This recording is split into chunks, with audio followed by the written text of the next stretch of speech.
Mas os muçulmanos, eles também negam a ressurreição de Cristo. Inclusive, negam a morte de Cristo na cruz.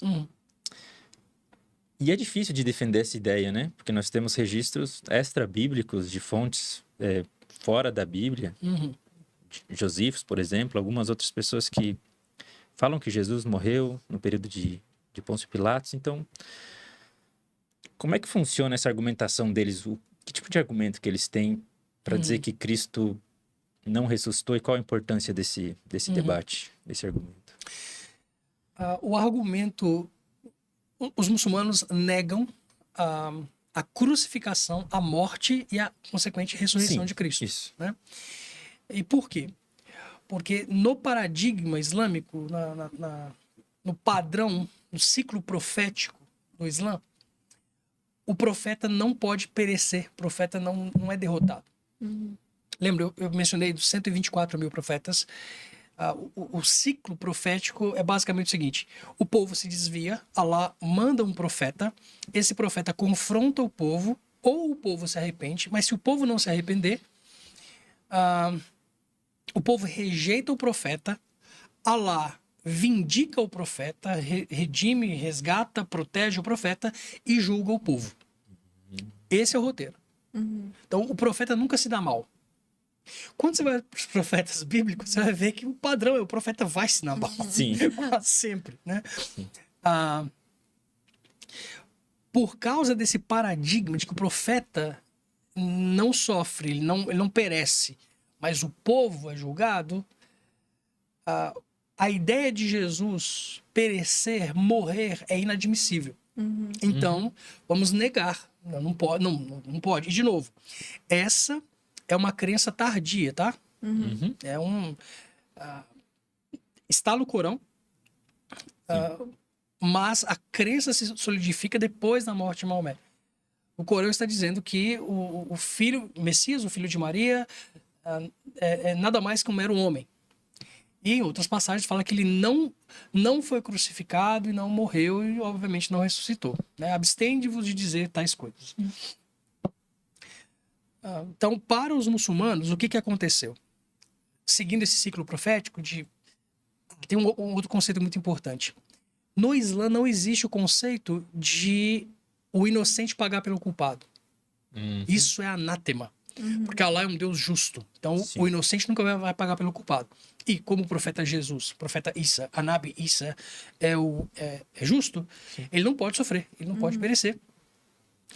Então, qual que é o roteiro? O que aconteceu? Isso nas tradições islâmicas. No Corão fala que Allah fez parecer que Jesus tinha sido crucificado, mas ele não foi crucificado. Aí as tradições islâmicas explicam, dão diversas e divergentes explicações para o que aconteceu. Mas é consenso que, na noite em que ele seria preso, Allah pegou a fisionomia de Jesus, o rosto dele, e colocou em um outro homem. Esse outro homem foi preso e foi crucificado no lugar de Jesus, enquanto Jesus foi elevado ao céu por Allah. Por quê? O ciclo profético. Ele vindica o profeta e julga o povo. Então ele salva Jesus da morte e alguém é crucificado no lugar dele. Isso explica a morte. Ou não morte. Não, a morte de alguém no lugar de Jesus. Sim. Ou seja, aconteceu lá o evento, só que o pessoal estava se enganando achando que era Jesus e não era. Sim. Essa era a explicação deles. Exato. E a ressurreição? Pois é. Então, uma das possibilidades é essa. E outras tradições islâmicas vão além e falam que Allah pôs o rosto de Jesus em quem? Em Judas. Né? Óbvio. Tem que ser o Judas, né? Mas não tem também que era um irmão gêmeo de Jesus perdido? Já ouviu essa? Essa de muçulmanos eu nunca eu acho tinha então ouvido. que não é de muçulmanos, mas existe essa teoria. Que era um irmão gêmeo perdido de Jesus Nunca que tinha foi pra ouvido. cruz. Interessante, né? E dizem que a gente é que tem fé. Tudo bem. Como é que a gente explica a ressurreição? Uma excelente pergunta. Só que antes da ressurreição você tem mais um problema. Esse é um problema moral. Se Allah trocou Jesus por outro, Allah é o maior enganador da história da humanidade. E não teve compaixão da própria mãe de Jesus, que estava convicta que era o filho dela sendo crucificado na cruz. Ele não teve problema em permitir que os discípulos de Jesus pensassem que fosse Jesus, e o pior, ele permitiu que surgisse uma religião que por 600 anos pregou que Jesus de Nazaré morreu e ressuscitou, para que então, 600 anos depois, ele aparecesse com uma nova revelação dizendo, não, ele nunca foi crucificado. Alá permitiu que milhões de pessoas, ele induziu milhões de pessoas ao longo de 600 anos a acreditar que Jesus morreu e ressuscitou, para depois que esses caras se perdessem no inferno por crerem no absurdo, dissessem, ele não morreu, não ressuscitou. Sentido zero. Então, moralmente, negar a crucificação de Jesus traz terríveis implicações para lá. Terríveis. É assim, se você está disposto a acreditar num Deus que por 600 anos deixou que as pessoas, a mãe de Jesus, os discípulos de Jesus, os crentes de Jesus fossem enganados, que segurança você tem de que ele não vai fazer a mesma coisa que 200, 300 anos, dizendo que o Corão era uma enganação, que Maomé... Tipo, mano... Meu Deus. E vai vir outro agora. Quem é que faz? Não sei. Pois é. E se sei lá, o 13º califa, eles esperam, né? O Mahdi virá, que é o 13º califa, que trará, né, o fim do mundo. E se o Mahdi vier com uma outra revelação dizendo que não era pra ter vivido daquele jeito? Tipo, é muito sério. Moralmente... É porque eles abrem essa possibilidade, né? Gera uma insegurança. Claro, se foi Tem uma que vez, abrir, por se que foi não uma vez, pode? claro. Porque se Jesus era profeta, ele falou que as minhas palavras não passarão e passaram. Se Muhammad diz que essa é a revelação final, que garantia tem de que 1000 anos vai aparecer um outro cara? Ah, não era, o Corão não era assim. Então, moralmente, em termos morais, é devastador para Allah o fato de que, né, Jesus não tem sido crucificado. Sim. E aí, vamos para a ressurreição.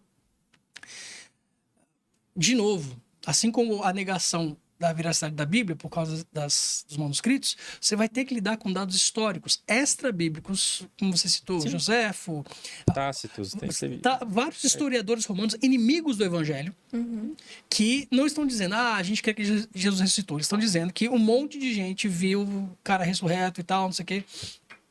Joséfo é um inimigo do Evangelho, é um judeu romano e que está escrevendo sobre a comunidade cristã. Ele está dizendo, olha, é lindo o que Joséfo escreve, mesmo sem querer, que ele era um fazedor de milagres, lindo e tal, não sei, e que ele morreu, que ele foi pendurado, né, essa é a palavra, e que ele ressuscitou.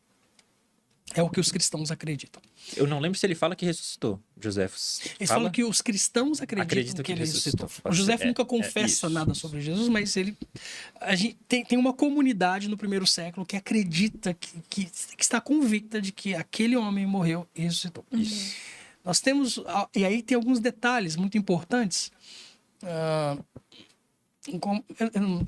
Não dá para entrar em alguns detalhes específicos, mas é comum as pessoas morrerem por uma mentira que elas acreditam ser verdade. Ao longo da história é comum. Sim. Principalmente os muçulmanos. Os muçulmanos, por exemplo. Os muçulmanos que se entregam ao martírio, os muçulmanos que se entregam ao martírio, estão convictos de que o Islã é a verdade. Nós sabemos que não é. Por critérios objetivos até. Mas, se por um lado é comum as pessoas morrerem por uma verdade que elas creem ser... Desculpa. Se é comum as pessoas... Que é verdade. Isso. As pessoas morrerem por uma mentira que elas creem ser verdade, não acontece de as pessoas morrerem por uma mentira que elas sabem ser mentira. Que elas viram acontecer, que elas inventaram, que elas querem morrer por isso. Cara, vai até o final nisso. quando a lâmina romana brilha perto do seu pescoço, não, eu inventei. Ele não ressuscitou, não, a gente roubou o corpo. Dos 12 apóstolos, 11 foram martirizados. Tiveram a oportunidade de se retratar. Se fosse mentira, e aí vale a pena estudar o que Josh McDowell, os estudos que ele faz sobre a ressurreição. É fascinante. Mas que cabe aqui da nossa conversa, os discípulos nunca negaram a sua fé. Se Jesus não tivesse ressuscitado, a gente teria registros, a gente teria relatos de discípulos, apóstolos que negaram a sua fé nos 49 do segundo tempo. Isso não aconteceu. Morreram por uma verdade, sabendo que era verdade. E gerações seguintes, não só os apóstolos, mas outros cristãos naquela geração, nas gerações seguintes, morreram pelo evangelho, atestando a ressurreição de Jesus. E finalmente, se Jesus não tivesse ressuscitado, e obviamente o resto do que ele fez e disse, por exemplo, o poder do Espírito Santo, seria impossível nós experimentarmos curas, milagres e sinais sobrenaturais se não fosse pelo poder do Espírito Santo, exatamente como Cristo disse que aconteceria. Ele ressuscita, envia o seu Espírito e a igreja subsiste por causa disso. Dizer que Jesus não veio, não morreu, não ressuscitou, de novo, ou é ingenuidade histórica ou é puro mau caratismo.